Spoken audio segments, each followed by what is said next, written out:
For our 10th anniversary, my husband made me a video. 2 years of secret work. He'd been collecting clips from everyone we knew, my sister, my mother, my best friend, his coworkers. All of them filming little messages, memories, old footage, without me ever finding out. He played it for me at a restaurant he'd rented out, just us. He was so nervous his hands were shaking on the remote. The video was beautiful. I cried through most of it. And then, 40 seconds from the end, there was a clip that wasn't supposed to be there. 2 seconds long, a reflection in a window in the background of someone else's message. My husband and my best friend, and the way his hand was on the small of her back. You don't touch someone like that unless you've touched them 100 times. He'd made me a 2-year monument to our marriage, and he'd accidentally edited the evidence of its ending right into the middle of it. I clapped when it finished. I told him it was the most thoughtful thing anyone had ever done for me. That was the truest thing I said all night. It was, and it was also the end. Bear with me. I have to tell this one in order because the order is the whole horror of it. My name's Renata. I'm 38. I do intake coordination at a physical therapy clinic, which means I'm very good at watching people insist they're fine while their body tells me they're not.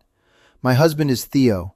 We met at 27, at a wedding, both of us seated at the singles table like a punchline, and we spent the whole reception making fun of the centerpieces, and that was that. Married 18 months later. I need you to understand that this was a good marriage, not a movie marriage, a real one. He remembered how I take my coffee. He warmed the car in winter. When my father died, Theo slept on the hospital floor so I could have the cot. He was, and I still can't fully unsay this, a genuinely kind man. And my best friend was Simone. Simone and I went back further than Theo, 19 years. College roommates who never stopped. She was maid of honor at my wedding. She was the person I called first. Every good thing that happened to me, she heard about it before my own mother did. She was godmother to the child we tried to have and didn't. She held me through that. 3 years of trying and the appointments and the 2 losses, and Simone was there for every single one, sleeping over, bringing the awful gas station snacks I craved when I was sad. When I finally said the words, "I think we're done trying," it was Simone I said them to, on her couch at 2 in the morning. Remember that couch. Remember those late nights. I'm going to come back to them, and it's going to hurt. Theo started the video project 2 years before our 10th. I know the timeline now, precisely, because I've since reconstructed it the way you reconstruct a crime, which is what it was. He told people it was a surprise. He reached out to everyone in our lives. "Film me something," he said. "A memory, a message, anything. Keep it secret. It's for Renata." And everyone did. That's what kills me a little. Everyone loved us enough to keep a 2-year secret. My mother filmed 3 separate takes because she kept crying. My coworkers did a whole bit. It was, by every visible measure, the act of a man who adored his wife. He rented the back room of the Italian place where we had our first date. Candles, my favorite wine. He set up a projector and he sat me down and he pressed play and he watched me watch it, which is its own kind of intimacy, being watched while you're moved. And I was moved. 40 minutes of the people I love telling me they love me. I was a mess. Good mess. Best night of the year kind of mess. The clip came near the end. Simone's message was one of the last ones. Of course it was. Best friend, saved for the emotional peak. She was in her living room, on that couch, talking to the camera about the day she met me, and behind her, in the window to the left, the evening outside had turned the glass into a mirror. And in that mirror, for about 2 seconds while Simone laughed at her own story, you could see the rest of the room. You could see Theo. He was there, in Simone's apartment, the day she filmed her loving message about my friendship, which was strange but not damning. He could have been dropping something off, coordinating the surprise, except his hand was on the small of her back, and she leaned into it without looking, the way you lean into something that's always there, the way you stop noticing a thing that has become furniture.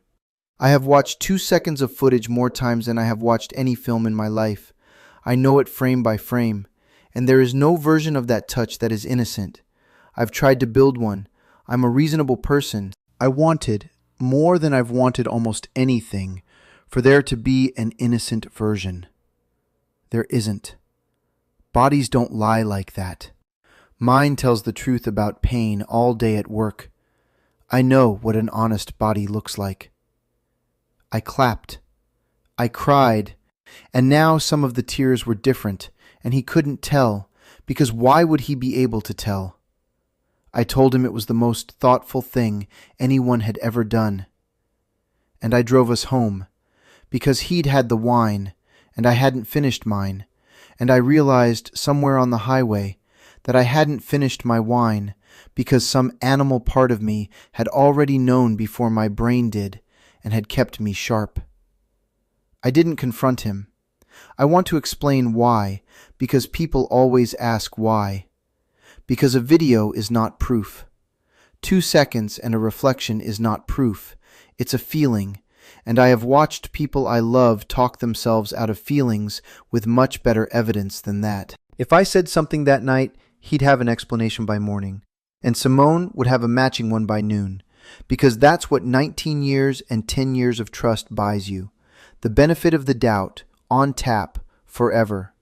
I didn't want the benefit of the doubt, I wanted to know. So for 6 weeks, I became the calmest wife in the world.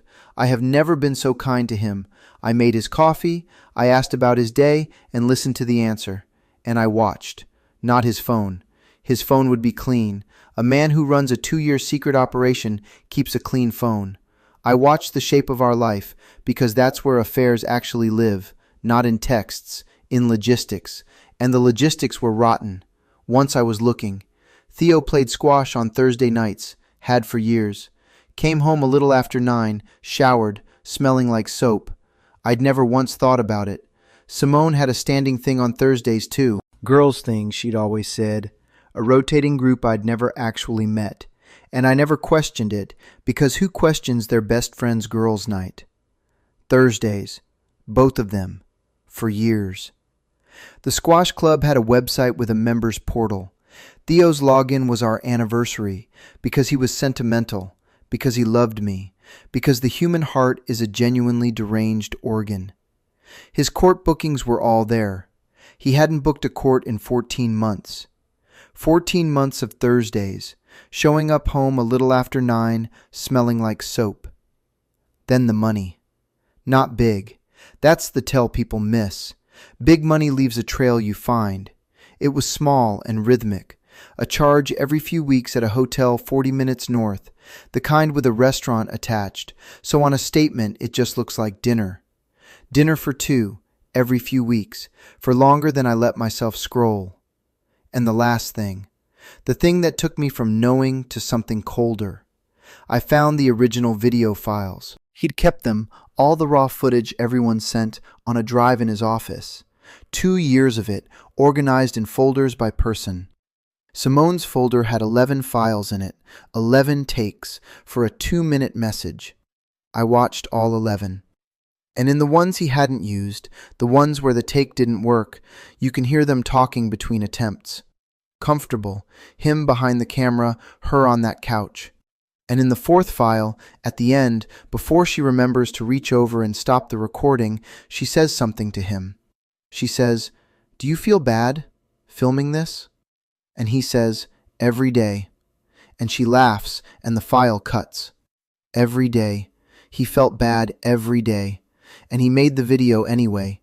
And he stood in a rented restaurant and watched me weep with gratitude, feeling bad every day, and he let me thank him. That's the part I couldn't forgive. Not the sex, the performance. The 2-year performance of a devotion he was actively betraying staged so beautifully that everyone we knew became an unknowing extra in it. I told you to remember the couch.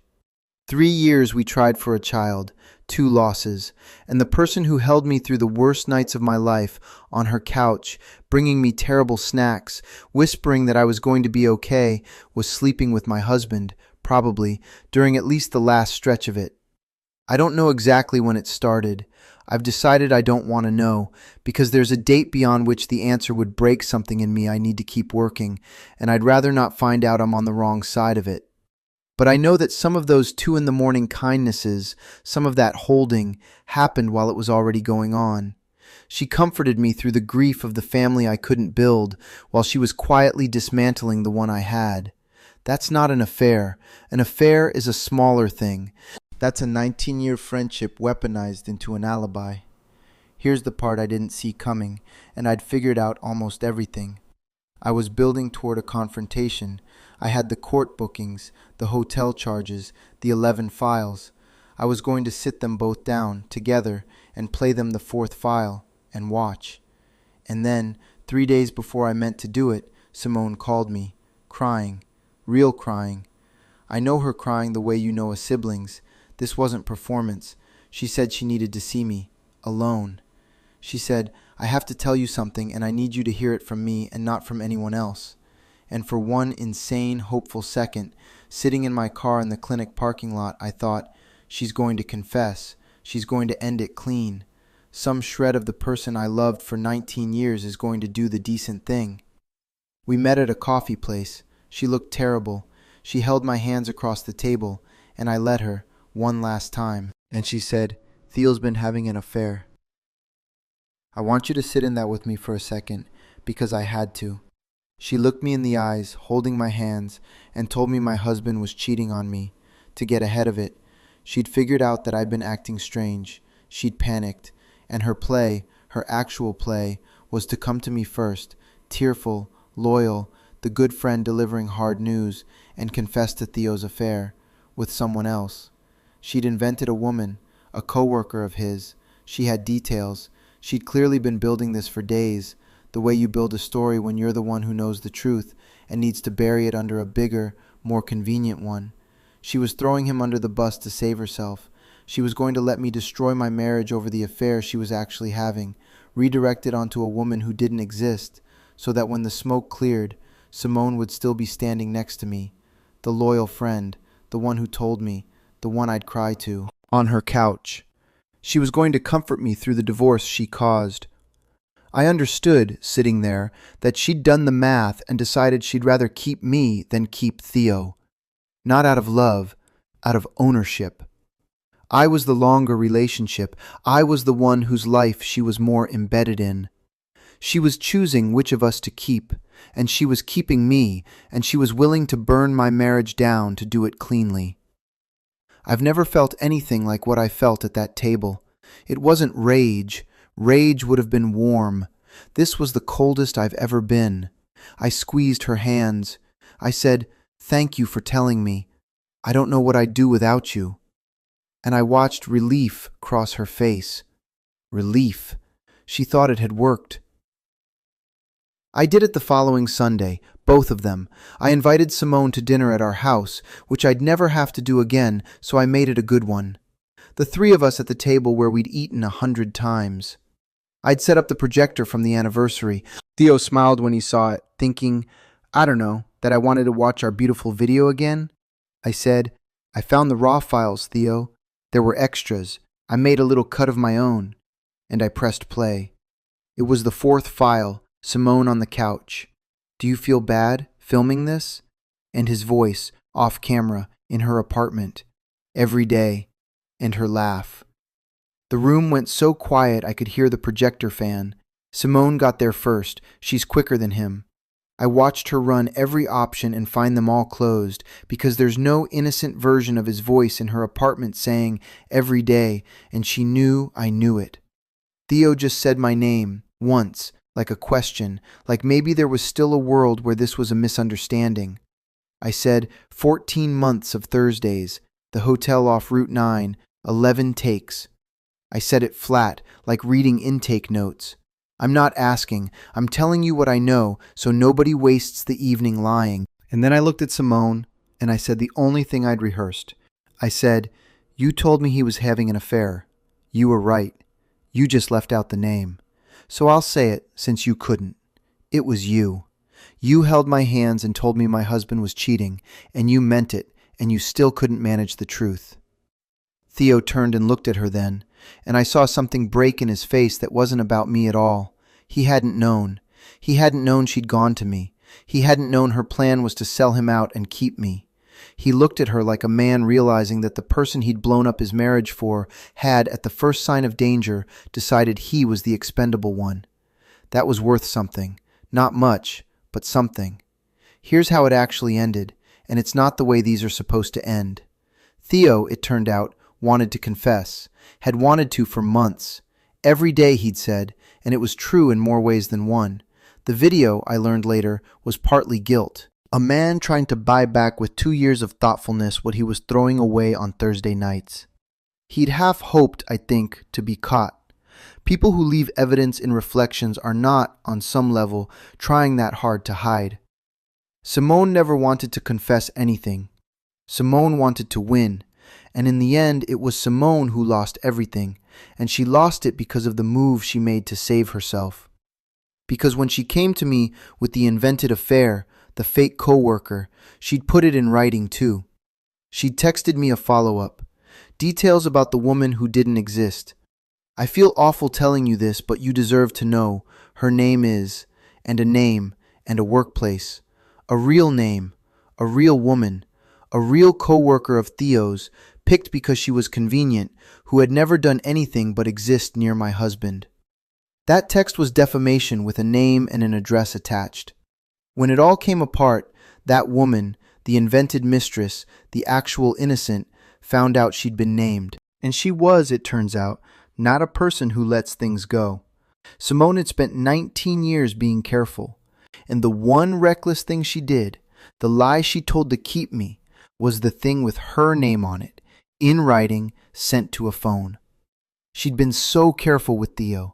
Clean logistics, girls' night alibi, a whole architecture of caution.